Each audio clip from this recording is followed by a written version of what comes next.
Good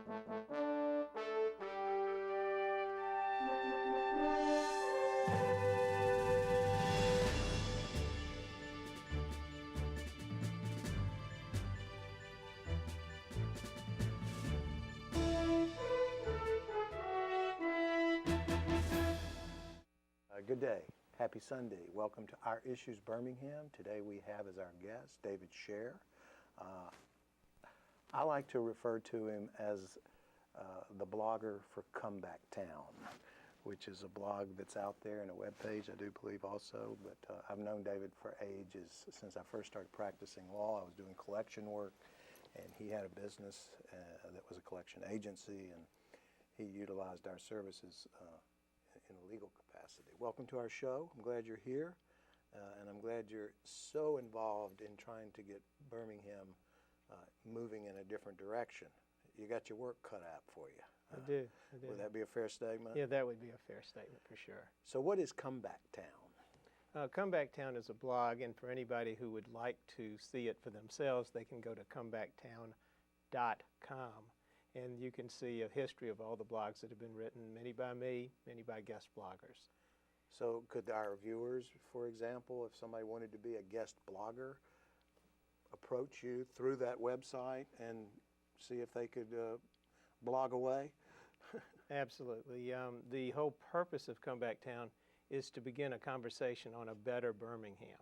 So a conversation entails more than just me talking. So the opportunity is there to comment on the blog, but also to be a guest blogger if it's appropriate. Well, what do you see as are some things that would make Birmingham a better town? Well, the whole purpose of Comeback Town originally was for one purpose and one purpose only, and that was to begin a conversation on better government structure. People have always said that Birmingham is the city of perpetual promise. And I do a lot of, and I've done a lot of public speaking talking about Birmingham, and I always asked the same question at every single speech I give, and that is, who here thinks that Birmingham has reached its potential? And Any hands go up? Never have had a hand go up, and that's literally thousands of people. Well, that's sort of good news and bad news, isn't it? In other words, we've spent the 1871, I think, is our origination. That is correct. Time frame. We've spent the last 100+ years not going too far. I won't say that, because we have come a long way, but we seem to have reached a point where we've stagnated, and now we're seeing some movement forward progressively with certain things that are going on in our city. Is that fair to say? That's fair to say, but if you compare Birmingham to Nashville or Charlotte or to Austin, you'll see that we're woefully far behind and not making any much progress. But in what ways? For example. Okay, I mean, we talk about all kinds of examples, but I kind of really like to start with the big picture, because the first thing that you have to wonder is, why is Birmingham not progressing when other cities like Nashville, Charlotte, Jacksonville are? And so, first of all, if you look at a map of the United States and you looked in the far east, you would see Virginia, and on the far west of Texas, if you were trying to picture what the southeast looks like, and the southeast is probably the fastest growing region of the United States. And so if you look at that map and you look right smack dab in the middle of that area, you'd have Birmingham. So are you going north and south too? Or yeah, I'm just east and west. Let's look at the southeast, and we would be right in the middle of the southeast. And so you'd say, well, we're located in the right place geographically. People here are bright, as smart, and as generous as any other region in the United States, so I don't think that's the issue. And you have to admit, and I think anyone would admit, that Birmingham is beautiful. This region is a gorgeous area. So we're located geographically. So we're very nice. So we have generous people that are smart. You have beautiful area, and you have a great location, and yet we're not getting anywhere. Well, we've exceeded expectations in the culinary world. Yeah, we certainly have. You can get a good meal here. Now, keep this in mind. I love Birmingham, so this is not the issue. We're not bashing Birmingham. Okay. We're just trying to let the folks know where we could be, or where we want to be. And so the question is, why is that so? And my contention, which you alluded to at the very beginning, is it all has to do with government structure. And so what is that government structure? I'll give you a 2-minute education on that, though most people are probably aware of it, though they may not have put it together. The first thing is that you have the city of Birmingham, which represents 19% of our metropolitan area. So the metropolitan area is a little bit over 1.1 million. Birmingham's right at 200,000. So let's assume that you had a great mayor in Birmingham. He still represents less than 1 out of every 5 person in our metro area. Then you have Jefferson County, which you indicated earlier, is made up of 35 or 36 cities. And so you have separate cities within. With all different mayors and all different governments and all different garbage companies and police departments and court systems. And then to top it off, you have 5 county commissioners that are all elected by districts. And so they are beholden to their districts, not necessarily to all of Jefferson County, because we do not have what you would call a county city mayor. So there's no one that's elected county-wide that represents all of the county, has necessarily the vision for all of the county. I'm not saying the county commissioners don't try to do the right thing, but I mean, I guess a good example, Tommy, would be if you look at the Cooper Green vote. The vote, which, a hot topic. But the issue was whether Cooper Green remained as an inpatient hospital, and you had 3 white commissioners from white districts vote to close it, and you had 2 African Americans from African American vote to leave it open. And so I'm not saying they weren't trying to do what they thought was the right thing, but they were representing the wishes of their community. So, but that was a district decision basically when you get down to it, because if you'd had the districts done a different way, you'd had a different kind of vote. And then if you add on to that, Jefferson County does not have any home rule.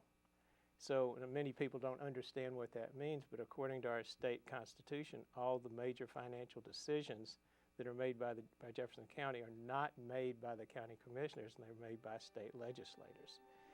Lots of problems built into that. Right. We'll talk more about it when we come back from our break.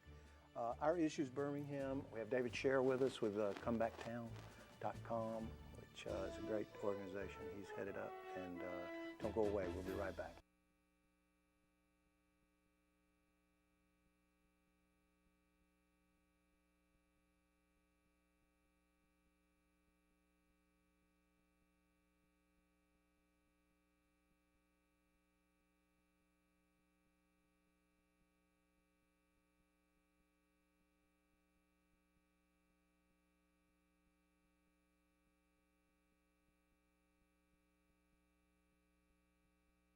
Welcome back to Our Issues Birmingham. David Sher, Comeback Town, trying to revitalize the interest in reforming the government structure in the city of Birmingham and the greater metropolitan area. We were talking about the county commission and how it is beholden to the districts and what we lack in order to accomplish the things we need to accomplish to become a Nashville, Jacksonville, Charlotte. Do those governments, how do those governments operate in Nashville, for example? And two-part question, if we take these municipalities that are providing services to the various municipalities, I mean, they're obviously going to burden the city with more responsibilities, because they're going to have to now have the garbage trucks that are serving Birmingham serve Homewood and Vestavia and Hoover and so on and so forth. All right. How does that operate? Well, the first question is, what about Nashville and yeah. Charlotte and now Louisville and all of those cities have consolidated county and city governments. Were they at some point like we are? Oh, yes. Oh, yes. And in fact, the most recent one was Louisville, which consolidated their government in the year 2000. And it took them 20 years and 3 votes to get it done. So nobody says it's an easy process to get done. But people have this idea of what consolidation has to look like. consolidation is not necessarily rolling up all the cities and counties in the county together and saying this is going to be one government. Every different city can do it in any different way that happens to suit them. For instance, people automatically assume that you're going to have to roll up all the school systems together. Well, the fellow who is the paid professional who ran the Chamber of Commerce in Indianapolis was in town just a few months ago, and he made it clear when they consolidated their government in Indianapolis, and by the way, Indianapolis has done very well, they didn't combine the school systems. So you don't necessarily have to combine the school systems. And if you take a look at Charlotte, Charlotte did a what you would call a functional consolidation, so that the city did the fire department and the county did the police department, or vice versa, I'm not sure. So they didn't necessarily do it in the terms of what you would think the consolidation has to be. So there's all kinds of different ways. One of the guest bloggers that we had on Come Back Town was Jeffrey Bear from Bear Properties, who obviously I think people know about Bear Properties from the Summit and other very successful things that he's done. He came up with an idea, and I'm not saying this is the idea or any specific idea is the right one yet. I think it's too early to determine that. But he said, why don't we just do a consolidation and combine unincorporated Jefferson County with the city of Birmingham, leaving out Mountain Brook and Vestavia and Hoover and Homewood and all the other cities. They're basically might be uncomfortable with that. So that was his idea, and it's interesting. I thought it was interesting that that's a pretty small move. Well, but it is a major step in fact that, and I think that if you did that, and again, I'm not pushing that particular solution. If you did that, you don't have to do it you can do it in a way where cities could opt in. And I think that there's probably a few cities in Jefferson County who'd probably be glad to come back. I'm not saying it would be necessarily Mountain Brook or Vestavia, but it does kind of put the things in motion to start moving in that direction. So again, that may not be the ultimate solution that we need to have, but that's one of many that could be discussed. It just seems like a mammoth task to try to reverse gears and do what you're talking about doing, and the energy it would require and the cooperation among governments that it would require. I'm having a hard time thinking that could ever happen. Well, I mean, really the reason for the blog is to begin the discussion. So we've created the awareness. I mean, the education process to let people understand. And the big question is, well, what is Birmingham giving up by not being like those other cities? And the list is sort of an endless thing. Let's talk about just duplication of services. I have a friend who was driving his car on Blue Lake Road, which is right off of 280, and he saw two cars run into one another. And so he did what a good friend would do, and he decided to call emergency 911 service, which was what he's supposed to do. I hear it coming. But there are 17 separate 24-hour-a-day, 7-day-a-week emergency call centers in Jefferson County. There's one in Mobile Baldwin. There's one in Tuscaloosa. We have 17. One car actually ended out in Jefferson County's area, another in Birmingham, and it was closest to Vestavia. Now, they got it sorted out, but that's not the point. What does it cost to run 17 separate call centers? That's what I was about to say. Doesn't it seem like the idea of a consolidated government would be more cost efficient in a large way? And in our county that is struggling financially, wouldn't it be a great impetus to get us back on track? I mean, nobody's done the math, but I mean, you've got. If you look at the park downtown, Lynn Park, you got one building on one side and one building on the other, and everybody's sort of doing the same thing. I don't know if we could do the math to figure it out, but it's a possibility. Nobody would need You're talking about the county courthouse and the City Hall. City Hall. It's possible you wouldn't need any kind of occupational tax when you got through with all of that. But then you have to bring in Hoover. I mean, Hoover's the 7th largest city in the state. I think, maybe the 6th. I mean, you're not necessarily. I mean, maybe Hoover will decide to do it one day. It's kind of interesting. Hoover, which is certainly one of the fastest growing cities in the state, is starting to suffer from some of the same problems the city of Birmingham is having to suffer from. If you keep up with the news with, trying to deal with what are we going to do with busing school kids and all of that kind of stuff. But a lot of people, what used to be called white flight from Birmingham is now all flight, black and white. And Hoover's taken a lot of all types of people in. And I think that's great. But the fact of the matter is, they're going to have some of their same issues that Birmingham has. And so I think we'll carry it forward after the break, but I've got some other thoughts I'd like to mention to you. All right, well, we'll give you a chance to do that. We'll be right back. David Sher, Our Issues Birmingham. Don't go away.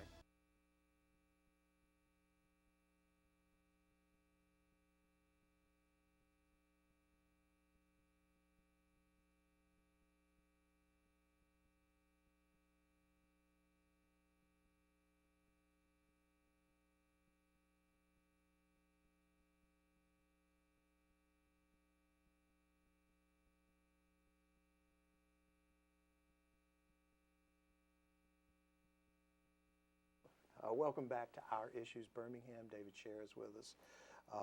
We're talking about too many governments. We have too many governments. As I said, it seems like an insurmountable task. Sometimes people want to measure, well, how are we doing compared to other cities? Well, if you looked at Birmingham 15 years ago, we had 30 public companies headquartered here. Now we have about 13 or 14. We just lost Colonial. And just every one of my friends who was at Colonials has lost their job. I mean, they basically let most everybody go. Is that a function of the economy or of the city? Well, Nashville's growing their public companies, and if you look at Fortune 500 companies, 15 years ago we had 6. Now we have 1, and that's Regions. And so what happens is, and let me show you what happens to that economic development dollars that you would have to bring in other big companies into Birmingham. Birmingham, last time I looked, when I say Birmingham, cities around Birmingham and Birmingham have spent in excess of probably $150 million stealing companies from each other. For instance, if you take Trinity, I think that Birmingham promised $40 or $50 million so that Trinity wouldn't move to Irondale. But then it happens all different ways, because you have Gus Mayer that was located at Brookwood that went to the summit with Birmingham. Birmingham gave $500,000 to Gus Mayer in incentive so that they would move to the summit, which is in Birmingham. But then you have the Target, which has just moved into Brookwood, and the city of Homewood gave $10 million to the Target so that they would come to Birmingham. And the mayor of Homewood, it was printed in the newspaper, specifically said, this is the greatest thing from Homewood because we're going to steal all these customers from Mountain Brook and Vestavia. Well, the other end of Brookwood is in Mountain Brook, yeah. Oddly enough. And that's a strange environment. But you kind of understand. Yeah. We could have these kind of discussions over and over again, that there are just so many issues that all that money, if we were all coordinated and working together, could be used to bring all these other companies to come to town. But we steal from each other, and that's just wasted tax dollars. Well, speaking of Birmingham. Sure. Let's talk about the Pizitz building. Okay. You recently blogged about it. I did. I think that's a great old building, but I believe it must have many, many great old building problems. It's been talked about being something and then something else. What do you know about the status of it and what potentially it has to offer the city itself? Okay, in order to know specifically what's going on, obviously you have to talk to someone at Bear Properties, Jeffrey Bear, David Silverstein. But you've got your hand on the pulse, I know you do. Well, let's take it in a larger context of what's just basically happened to Birmingham to begin with. If you started on 18th Street downtown at 3rd Avenue North, you'd see that the Lyric, they had just... We've had Tom Cosby on as a guest recently. Right, so they've remodeled the front of the building, and I think it's going to happen that they're going to finish that property. But if you started at the Lyric, and across the street there's another property that's going to be called Parisian. It's a residential unit, and if you start walking south and you go under the 18th Street Viaduct, which is now lit now, many people don't know that, and people come over. We have tourists that come to Birmingham just to see our 18th Street Viaduct. I want a light Sloss furnace. I would really like to do that.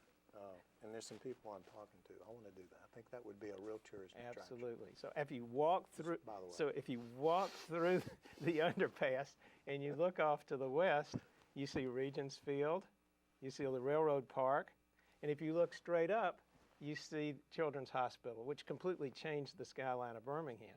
And now Rotary is going to spend $4 million to build what they're calling the Rotary Trail, which is along the First Avenue cut. Right. That they're going to turn that into a first-class biking and walking trail. And then you have Sloss, which is spending, I understand, a good deal of money to build a welcome station there. So I mean, you completely my lights will go right along with that. Absolutely. So you totally transformed Midtown or South Side. Now let's come back downtown again and go back to Pizitch, which is your original question. My understanding is that Bear's well along on developing that property. My understanding is that it'll be a lot of residential there. And Pizitch will just transform, not that there's not a lot of projects going on now, because there's just endless supply of things going on downtown, but that will totally transform everything. Because across, you've got the Alabama Theater, then you have the Lyric, and then you have, it's interesting, I have a friend who had a Christmas party last month, and he has a loft across from El Barrio's restaurant on 2nd Avenue North. Well, El Barrio's you can hardly get into anyway. So we went to his loft, to his party. You couldn't find a parking place, and this is downtown at night. Pretty incredible. Yeah, it is in this day. My fear sometimes also are the downtown area lacks services for the residents that are obviously moving in down there, because they're occupied pretty good in the residential places that are down there. Yeah, there's over 4,000 people living downtown, and what's going to happen? It's just a matter of number of people. We'll get a grocery store and a drugstore after we get people. Those are just going to be imminently. Yeah. It's just going to have to happen, because you're going to have Pizitz, and if you look at the Thomas Jefferson Hotel, that's being developed too. Yeah. And that's on the far west side of downtown, which many people have had written off as not being possible to develop. When you get enough residential and you get enough of this, look at the restaurants. The restaurants keep opening up downtown. They all seem to be doing well. Paramount opened up on 20th Street and 2nd, I believe. Open now. And it's opened up, and I understand they're doing great. Yeah. Well, it's fascinating information. I believe this to be a mammoth task. I'm proud to know you and that you're so engaged and energized in trying to reinvigorate public awareness for this issue. I appreciate you being with us, and I look forward to seeing your visions put together and accomplished. David Sher, this is Our Issues Birmingham. Have a great night.